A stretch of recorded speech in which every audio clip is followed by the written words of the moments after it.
comment est-ce qu'on défend les progrès écologiques qui ont réussi à être obtenus malgré tout au cours des dernières années? Comment est-ce qu'on évite un retour en arrière? Comment est-ce qu'on évite à cette coalition de droite et d'extrême droite de tout démanteler? Moi, le dossier sur lequel je m'investis en priorité, c'est celui de la sécurité énergétique. Parce que droite et extrême droite, ils peuvent trouver un accord contre l'écologie, mais ils ne peuvent pas trouver un accord sur Vladimir Poutine. Parce que quand vous êtes Jordan Bardella et que vous voyez Vladimir Poutine, vous voyez votre modèle politique et aussi votre banquier qui vous fait des prêts que vous n'avez pas besoin de rembourser, ce qui est intéressant. Mais pour rester dans l'extrême droite européenne, si vous êtes de l'extrême droite finlandaise ou de l'extrême droite polonaise, quand vous pensez à Poutine, vous pensez à ce qu'il est réellement, c'est-à-dire un criminel de guerre qui a, entre autres choses, kidnappé 20 000 enfants ukrainiens. Depuis le début de 2022, Vladimir Poutine a kidnappé 20 000 enfants ukrainiens. Il y en a quelques-uns qui ont réussi à s'échapper des goulags de Poutine. J'en ai rencontré un quand j'étais en Ukraine fin février, il s'appelle Vlad. Il a passé plus d'1 an et demi dans les camps russes.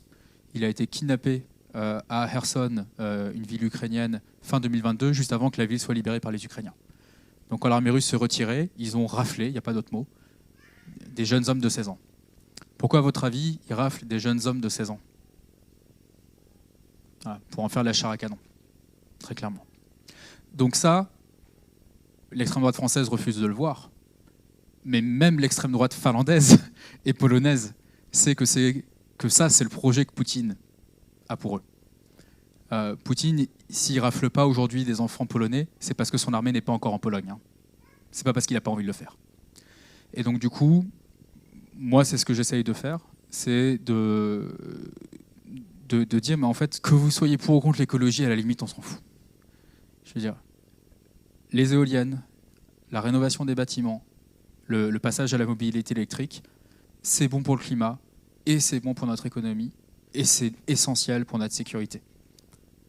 Il y a une expression chinoise, c'est qu'importe la couleur du chat tant qu'il attrape des souris. Bah, moi, je suis un peu dans cette approche-là. Pour moi, ce qui est important, c'est qu'à la fin des fins, on adopte des bonnes lois. Que les gens soient motivés par l'écologie, ou par la sécurité, ou par l'économie, ou comme moi, les trois à la fois, à la limite, c'est secondaire. Ce qui est important, c'est vraiment les lois qui sont réellement appliquées.